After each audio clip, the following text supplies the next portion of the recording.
The first really easy thing you can do is to never walk around barefoot, even when you're indoors, because it's so easy to stub your toe, to step on something sharp. And if you already have numbness from nerve damage, you can get a wound and you won't even realize you've got it until it turns into a big sore. Check your feet every day. Look for cuts, bruises, swelling, corns, calluses, any change in color, ingrown toenails. Check the soles of your feet. Use a mirror if you need to, or get someone else to help you. Check between your toes and underneath the toes. A lot of people tend to miss those areas. And then apply a moisturizing cream to keep the skin soft and supple, which will make it less prone to injury. Don't use petroleum jelly like Vaseline or baby oil. And make sure that you don't apply that lotion between your toes. What you should apply between your toes and underneath your toes is baby powder.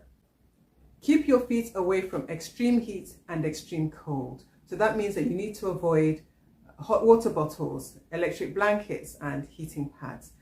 Don't put your feet up against open fires. If your feet are going to be exposed for a long time, like at the beach, make sure that you use a sunscreen with at least an SPF of 50 to protect your feet from sunburn.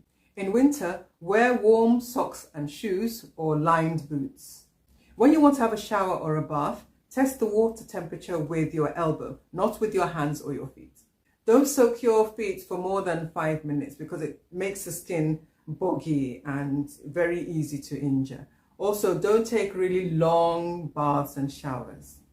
If you swim regularly, rub some petroleum jelly on your feet before you get into the pool. As soon as you get out of the pool, wipe off the petroleum jelly with a towel, because I'm sure you know that walking around by the poolside with slippery, slidey feet is just asking to fall down.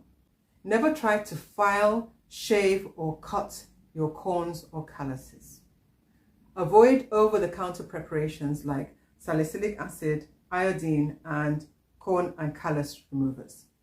This thickened skin is a response to continuous pressure and continuous friction. So once the source of that friction and pressure is removed, then the corn or callus will naturally resolve and go down by itself. So to remove this excessive pressure and friction, particularly on your feet, you may need to change your shoes. You may need to get them stretched. You may need to get special inserts that will help to take the pressure off those points. Or you may need to get custom shoes made. Cut your nails straight across.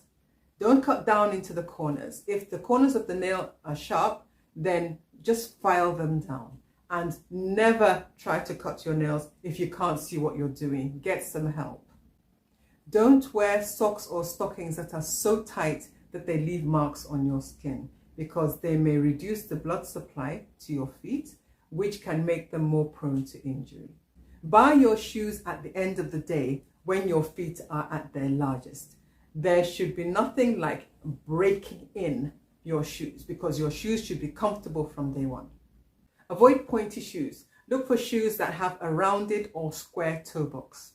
Avoid sandals and flip-flops or any kind of footwear that has thong things that go between your toes or that leave your feet exposed. Try and improve the blood flow to your feet by going for brisk walks every day, by lifting up your feet anytime you're sitting down. Don't smoke, and avoid secondhand smoke, that's smoke from other people, because nicotine narrows the blood vessels. And when you already have compromised blood supply, adding nicotine to the mix is not a great idea. If you get any kind of injury or you see something abnormal on your feet, as a diabetic, that is an emergency and you really need to see your doctor. And if you want to find out how to relieve numbness and diabetic nerve pain, watch the next video.